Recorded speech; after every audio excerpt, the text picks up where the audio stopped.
Bonjour, chers concitoyens. Bonjour aux élèves qui me reconnaîtront. Voilà, c'est Monsieur Ndiaye, Monsieur Djibi Ndiaye, professeur de français au lycée mixte de la Fosse, ici à Dakar. Alors, je voudrais faire cette petite vidéo pour essayer de partager avec l'opinion, avec vous, les Sénégalais, qui ont leurs enfants dans le privé, dans le public plutôt, et qui les voient chaque jour rentrer à la maison pratiquement bredouilles, sans cours, parce qu'effectivement, les professeurs, les enseignants de façon générale sont en mouvement de grève. Rapidement, je vais devoir vous dire qu'est-ce qui se passe. Parce que c'est une situation qui n'est pas compliquée. On n'a pas besoin d'être un expert en quoi que ce soit pour comprendre ce qui est en train de se jouer entre les enseignants et le gouvernement. C'est une situation très simple que nous allons expliquer de manière très simple, de façon très basique. Alors, pour être professeur de l'enseignement secondaire, je prends mon exemple parce qu'en toute chose, il faut commencer par soi-même. Pour être professeur de l'enseignement secondaire, il y a des préalables. On ne s'improvise pas professeur. On ne nous a pas ramassés dans la rue, comme certaines autorités semblent tenter de prouver quand ils vont dans les médias avec leur mépris. Ce qui se passe, c'est quoi? C'est-à-dire qu'il y a aujourd'hui que pour être professeur, vous faites 4 ans à l'université Anta Diop ou UGB ou bien dans une autre université publique. Vous vous en sortez avec ce qu'on appelle une maîtrise. À l'époque, à notre temps, c'était la maîtrise. Après, cela a été réformé, c'est devenu maintenant le master 1 ou 2. Vous vous en sortez avec une maîtrise. Après la maîtrise, c'est pas fini, vous n'êtes pas encore enseignant. Vous allez faire un concours, je dis bien faire un concours à l'université, à l'école normale supérieure. À l'école normale supérieure. Et maintenant, c'est devenu la FASTEF. Alors, 4 ans ici à l'université, 2 ans là à la FASTEF, ça vous fait 6 ans. Voilà, c'est à partir maintenant, à l'issue de cette formation, que l'enseignant est intégré dans la fonction publique. Et il devient fonctionnaire de la hiérarchie A1. Fonctionnaire de la hiérarchie A1.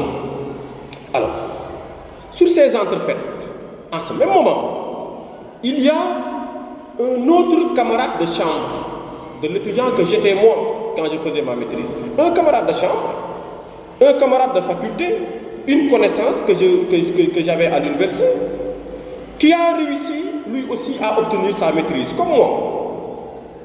Et dans la même année, il va faire un concours dans une école quelque part. Et non, dans une autre école d'administration, il s'en sort lui aussi, n'est-ce pas, avec un diplôme qu'on appelle, n'est-ce pas, un diplôme professionnel. Il a également, comme l'a obtenu l'enseignant que je viens de citer, moi-même, Bac plus 6. 4 ans à l'université, 2 ans à l'ENA, ça lui fait Bac plus 6.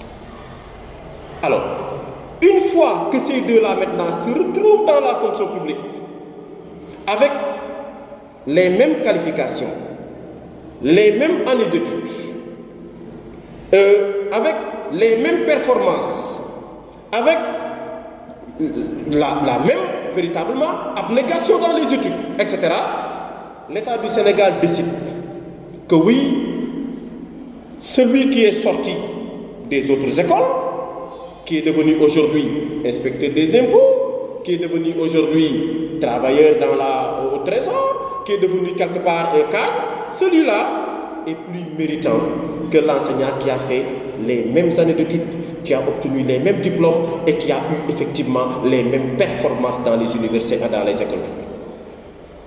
Alors on s'est dit que, mais écoutez, si on considère que juger les gens en tant que magistrat, juger les gens, les condamner avec le code pénal est plus valorisant que prendre un enfant ignorant qui vient à peine de naître, qui ne connaît rien, qui se trouve dans les ténèbres, l'aider, le guider, l'enseigner, le former, jusqu'à faire de lui un président de la République. Si le juge est plus valorisé que celui qui fait ce travail que je viens de dire, mais je me demande dans quel pays sommes-nous?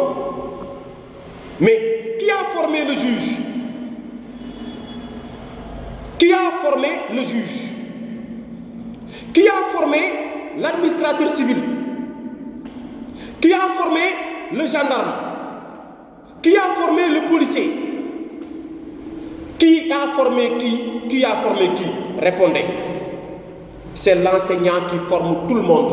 Je vous dis, avant de devenir qui que ce soit dans ce pays, avant de prétendre à quelque poste que ce soit dans ce pays, il va falloir que l'enseignant termine d'abord le travail qu'il doit faire sur vous, sinon vous ne le deviendrez jamais. Vous ne le deviendrez jamais.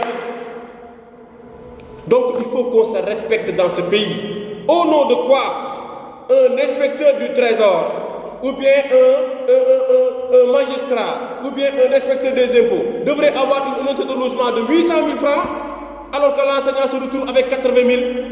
Au nom de quoi? Au nom de quoi?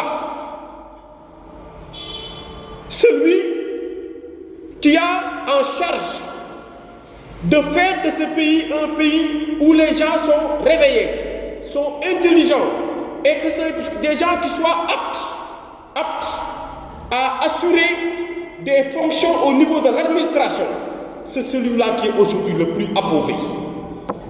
C'est celui-là qui est aujourd'hui le plus méprisé, le plus détesté de nos autorités. Donc c'est ça la situation.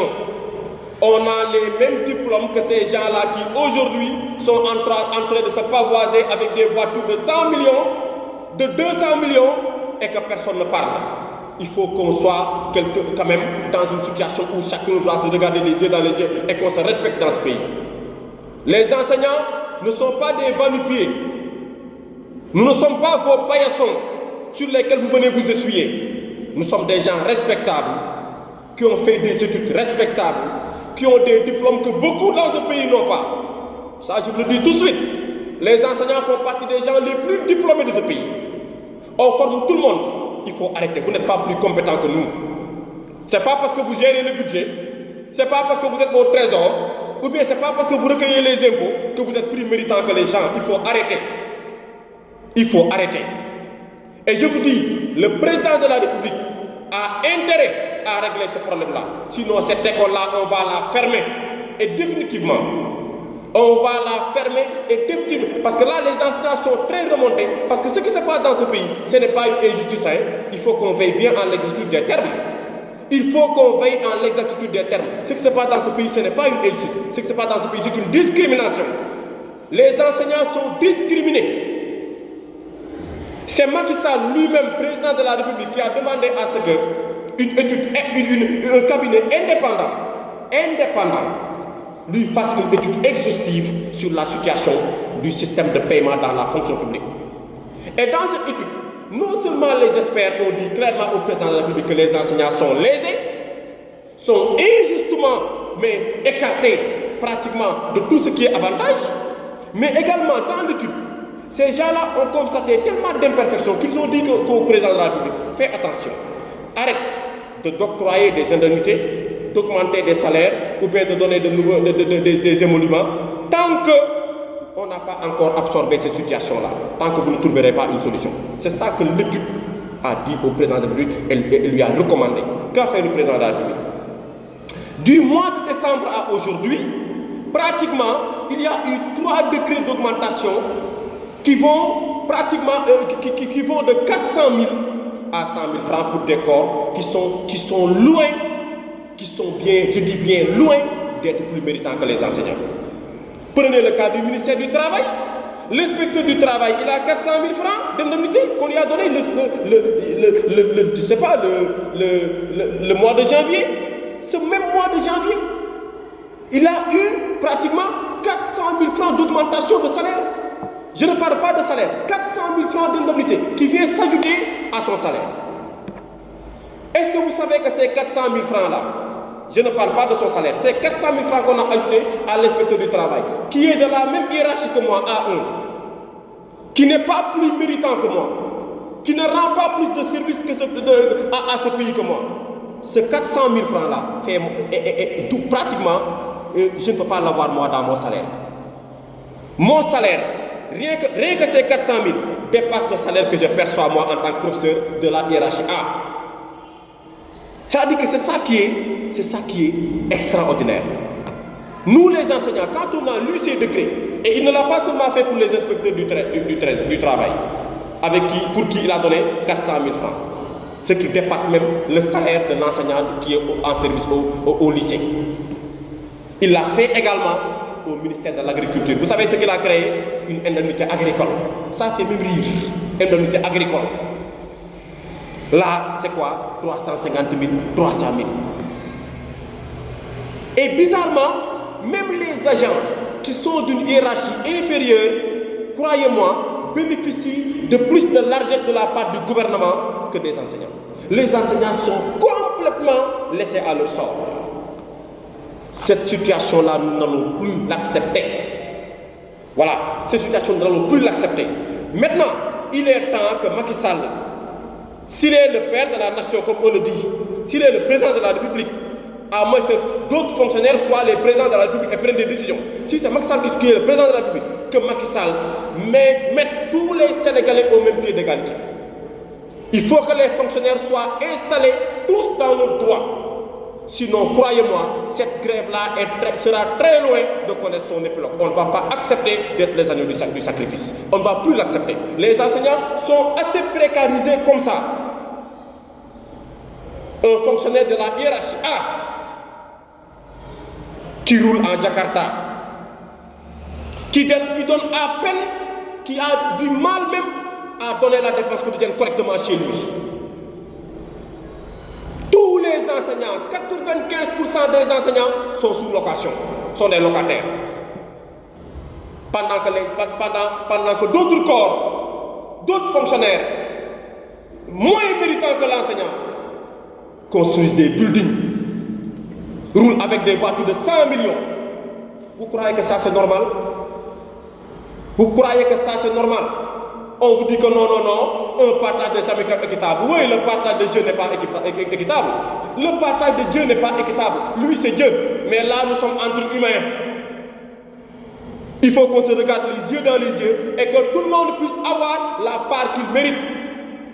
C'est ça la réalité. Les enseignants ne vont plus se laisser faire. Cette bamboula-là a assez, disons, perduré. Nous allons y mettre fin. D'une façon ou d'une autre. Le président de la République n'a qu'à savoir raison garder et revenir à la raison. Il n'a pas le droit de sacrifier les enseignants. Nous avons les mêmes diplômes que les autres. Il va falloir qu'on regarde de près notre situation et voir comment régler cette situation. On ne peut plus continuer à être les voisins pauvres du système et de la fonction publique. Ça ne peut plus continuer. Magistrat, 800 000 d'indemnité. Inspecteur des impôts, 600 000 d'indemnité. Inspecteur du travail, 400 000 d'indemnité. Enseignant, 80 000 francs d'indemnité. Ceci est inacceptable. Inacceptable. Maintenant, s'il s'agit des sanctions, nous sommes prêts. Le président de la République n'a qu'à préparer ses décrets de radiation, comme il sait le faire. Il n'a qu'à préparer ses suspensions de salaire. Il n'a qu'à préparer toutes les sanctions qui seront dans l'ordre de ses attributions. Nous sommes prêts à les assumer. Parce que l'injustice que nous subissons, la discrimination que nous subissons, je crois qu'à un moment donné, il est même préférable qu'on soit radié pour de bon et nous allons aller voir autre chose. C'est ça la réalité. Nous ne pouvons plus continuer à vivre cette injustice, qu'on soit nargué par les autorités. Chaque jour, Macky Sall distribue de l'argent à tort et à travers. Dans la fonction publique, c'est en veux-tu, en voilà, des fonctionnaires qui sont pratiquement milliardaires et les enseignants eux doivent croupir dans la misère. Nous n'allons plus l'accepter. Cette année sera une année décisive. Quoi qu'il advienne, nous entendons être là et faire face. Parce que les enseignants, quand même, à un moment donné, doivent dire qu'ils en ont ras-le-bol. On est fatigué du traitement méprisant que Macky Sall nous réserve. On est fatigué. Je vous remercie.